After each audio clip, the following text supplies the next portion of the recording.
I want to talk about work. You said he had a lot of different jobs. Yes. And I'm going to guess you're attributing many different jobs to his autism. Is that what you're saying? I think he had problems with employment that related to a variety of things. Okay.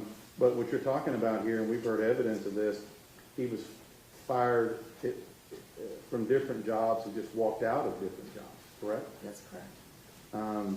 And that he was able to maintain employment for upwards of a year at least 2 different jobs, correct? That sounds about right. And that, including at the job that he was having currently at right now, when this crime occurred, November 30th, he was actively operating a FedEx truck, wasn't he? Yes.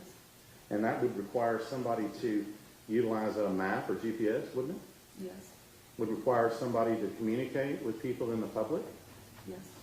And I would say effectively communicate things of package delivery and whatever he's doing as part of his job, right?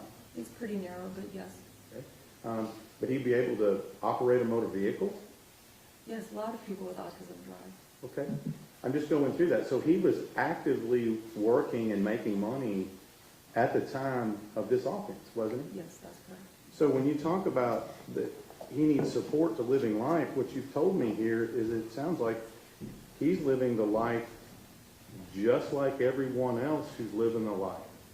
Friends, social life, girlfriends, work, partying and drug use. Those all sound like things that everybody else does. Would you agree? Yes. The last thing I'm going to talk to you about is you made several comments about his ability to be in jail and not have any issues in jail. Right?